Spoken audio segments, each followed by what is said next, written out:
What up, Ninja Nation? It's Bowman 9000, aka the Trumbo Ninja, and I'm back today with some more NBA 2K19 content. And today we will be talking about my thoughts about the Rebounding Athletic Finisher so far. I played a bunch of park games, played a bunch of rec games.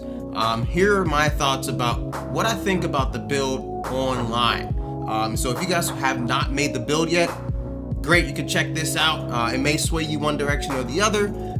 If you have made this build, this is basically how you should be playing when online. When offline, I already made a video off that. We only play offline to grind, okay? We come to MyCareer, we put on 12-minute quarters and we grind, and then we go online and take it to the streets. So that's how you play offline. Online, I'll be talking about that.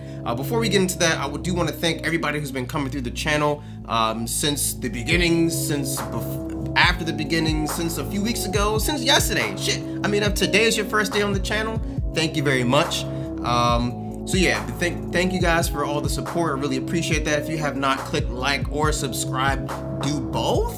I mean, if you've done both, then hit me on Twitter and tell me you did so. But yeah, other than that, we need to get into this content right here. Also, don't forget that I will be writing articles for allyoucanheat.com about the Miami Heat, of course. God, the shameless plug right there, you know, ding, ding, ding, ding. All right, anyway, so let's get into it. I'm gonna show you guys what I've done in park and rec so far, and then I'll tell you guys my thoughts. Hey, NBA 2K League, I played some games. I don't really care. I care more to write about the NBA 2K League than I do to actually be a player in the league. But if you guys want to go for that, you got a couple days left.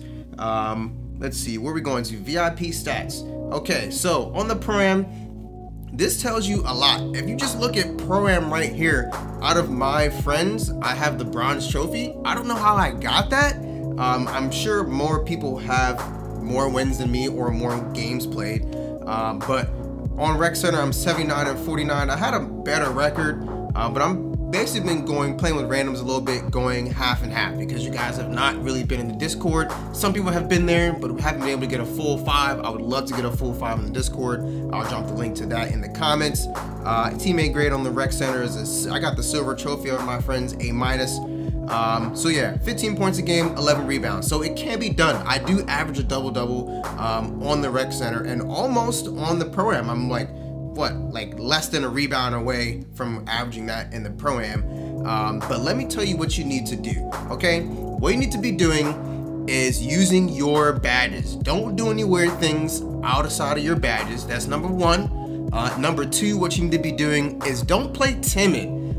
If you guys play a lot of times with randoms, you just want to kick back and chill. And this is what I was finding. I would basically, you know, try to get out of everybody's way, try to find my own way to get buckets, whether that's off-ball cuts, which, by the way, the point guard's not really gonna see, so you should just stop doing that or only do it a little bit. Or it doesn't even really help if you get on the mic and say, hey man, I'm doing these off-ball cuts, you're missing me. They either say nothing or tough luck, I'm shooting anyway, or I'm afraid to pass it to you because I don't want a turnover. And that's real, they don't want a turnover.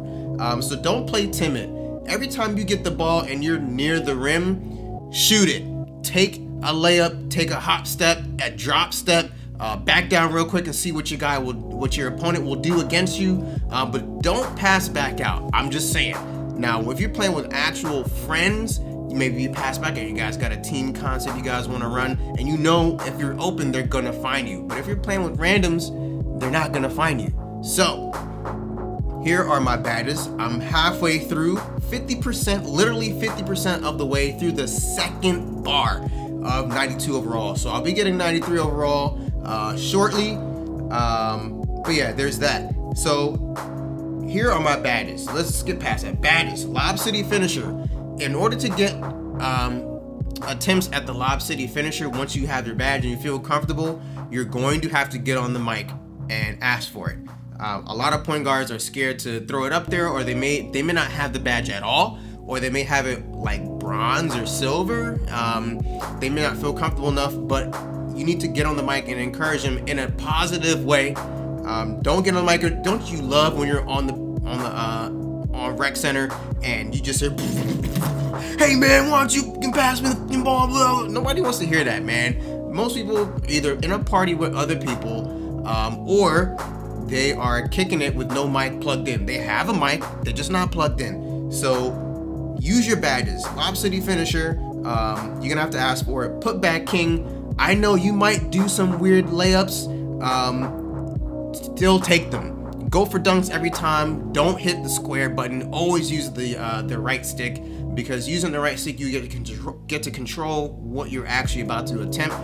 So I always hold the right trigger and either back on the stick for it. Sometimes you have to hold back on the stick and just take your chance on what flashy dunks you have equipped. I do have a video about what dunks I currently have equipped, and they've been working for me. Yeah, usually if it's like a heavy contest, cool, you're gonna have to pull back on the stick just to get a regular two-hand jam posterizer. So keep that in mind. But yeah, when you get the rebound, put it back up. Relentless finisher, that goes hand in hand. Don't be afraid to, if they give you the ball in the cut and you have a little ways to go, and you realize, the second you realize it's not a dunk animation, watch the meter and make sure you've been paying attention to the latency, if you can release it right at the apex, or if you have to release it a little bit early and then let the latency take you the rest of the way. Watch Agent Zero for that. He talks a lot about, even though he's a sharpshooter, he talks a lot about latency and, you know, how to gauge it and when to let go. It's good to realize that it's not a dunk animation. You need to abort and attempt the layup anyway. Don't pass out. Nobody likes a passive big man unless you're double teamed and there's somebody wide open who's a three-point shooter. I've even looked off people who aren't three-point shooters because I've seen them miss a couple, and I'm like, you know what? I got a better chance at either getting fouled or making the damn layup. So yeah, obviously posterizing, everybody's looking to use that. And what I wasn't using until a little bit ago was pick and roller. Now I know, I didn't want to be the guy coming into rec saying, oh my God, here come the point guard brings the ball up the court, the shooting guard, the small forward, and the power forward or center are all trying to make a screen at the top of the key for the ball handler. Listen, man, you're gonna have to do it because the pick and roll badge is not really gonna light up for you from an off-ball screen. You should be able to off-ball screen for a three-point shooter and dive down low to receive the pass and have the badge light up, but it doesn't. So you're gonna have to set on-ball screens when you can. Even sometimes when you can't, still do it and still short roll, which might get you the ball. If you short roll and hang out around the free throw line after you set the screen, they might give it to you. You'll get the pass and then take it the rest of the way using your own stick skills for the layups and posterizing dunks on your own. It'll still get pick and roller, so you gotta use it. Quick reflexes, teardropper. You should be using teardropper. We get it on gold if you're a power forward. Rebounding Athletic Finisher, my guy's 7 foot, so that floater is still nice to use it. The animations are nice. Yeah, one man fast break, you're never gonna use it. Bruiser, cool. Hustle rebounder, obviously you have to hang out down low. I'd like to hang out on the low block, just outside of the paint, and just duck back in when it's obvious that I'm not gonna be getting the ball. Just right back and try to get that inside position, just like the other big man is trying to do to you. You need to be playing that game.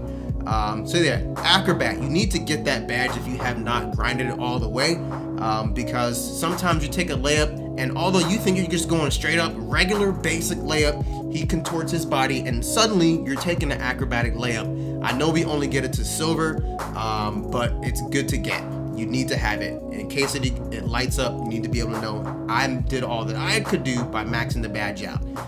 Free throw ace, it comes really in handy. What I find a lot of the times with my Rebounding Athletic Finisher is that because I have it on silver, I take all the technical free throws at my 81, and I make a lot of mine. I don't know, maybe I'll be able to find out what my free throw percentage is on rec, but I doubt it.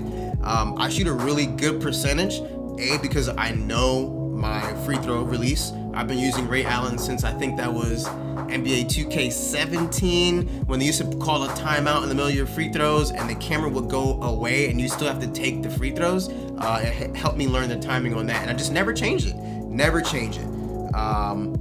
Any of these other difficult shots is nice to get because sometimes you'll take a jumper, you at least want to know, just like acrobat, that you tried. Okay. Break starter, dude, use break starter. That's one way to get your teammates on board with you, is you get the rebound and just wait a second, pull up your icons, shoo, throw it right down court. You're almost gonna make the pass almost every single time. Maybe at like maybe half a time per game it goes out of bounds, but when I throw it, it goes well. So yeah, definitely use that. It took me a long time to get difficult shots. Chase down artists, I mean, it doesn't matter. Obviously, you need to be using your layups and dunks. Get your boost if you think you're gonna have a good, if you want to sit down for a long time and run, definitely get your boost. I mean, if you're grinding, you should have enough VC without having to pay for it. So definitely do that. And most importantly, I need you guys to know, if you have not done so already, every time the game starts, you need to look at two things. Obviously, what your archetype is, your opponent, and who you're playing with. But most importantly, what your archetype is. If you're going against somebody and look at their height and weight, because I've gone against defenders who are smaller than me, like their archetype was a defensive build, and because they were smaller than me, I'm 7 foot and like 270-ish pounds. I still can beast them when I get a head of steam going down the lane. I won't poster them, but I will get a nice layup, and I'm watching the meter for the latency to make sure I get as good release as I can. So definitely look into that. If you are, what you'll find, what I made this build to be, actually let me go to the other guy. What I made this build to be is a sneaky center, right? I want to make a 7 foot, but I didn't want the low lights of being a center. I wanted to be able to actually move and dribble just a little bit to get myself to the basket, not depend on somebody passing it to me when I'm already at the basket. So I tried to make a sneak center. All in all, I think it worked out. This guy really is a beast. If you really just stay, put what I tell you, just take your shots. Don't be passive when you're a big man. Builds that you need to watch out for. You will go up against a lot of rim protectors. If you go against a rim protector, you need to be a little bit more careful. Obviously, he's a defensive build. Most people who are, if you get lined up at the center, and you're playing against like a 7 foot, basically if he's a rim protector and he's taller than you, you need to watch out. The height's not gonna matter. If he's taller than you, he's gonna put his arms up and it's not gonna matter for you. So be careful, go only on if you can cut back door on him, do it. Set some screens, try to hang out at the free throw line. If your mid-range is high enough, or if you feel good about your release, take it. There's that. What I didn't know is that if you are if you go up against a pure glass cleaner, a lot of times you'll see a pure glass cleaner at the 5. If you see that and he's 7'3", forget about it. He's basically a defensive build. You're not really going to be able to dunk on him, at least not with my build. Some people who have the 6'11" version might be able to do it, but those who have the 7 foot version like I do, you're going to have tough luck trying to get those posters. Even with the put back layups, they usually, sometimes they'll go, sometimes they won't. Your teammates might be looking at you kind of funny going, what the hell? So yeah, there's that. Look out for those two builds. This build plays really nicely with a pure glass cleaner. So basically, if you come in at the 4, like your build says, a power forward, and you play with a 5 who's a glass cleaner, you would do a lot better. Even if he's not a glass cleaner, if he's some other build, slash or something like that, that's fine as well. As long as they put you at the 4 is nice. If they put you at the 5, you need to have somebody at the 4 who's at least willing to box out. You can get the rebounds if you put yourself in position properly, but if you're going 2 against 1 on the box out every single time, it's not really gonna work. Somebody has to come down and box out for you. But yeah, those have been my thoughts about the Rebounding Athletic Finisher. I really like the build. Sharpshooters are still OP, and you will get a nice defensive stops if you go ahead and, I don't know, rotate on defense, huh? You're gonna have to put your mic on as well, and don't forget to shoot your shot. All right, guys, I'm out of here. Until next time, peace.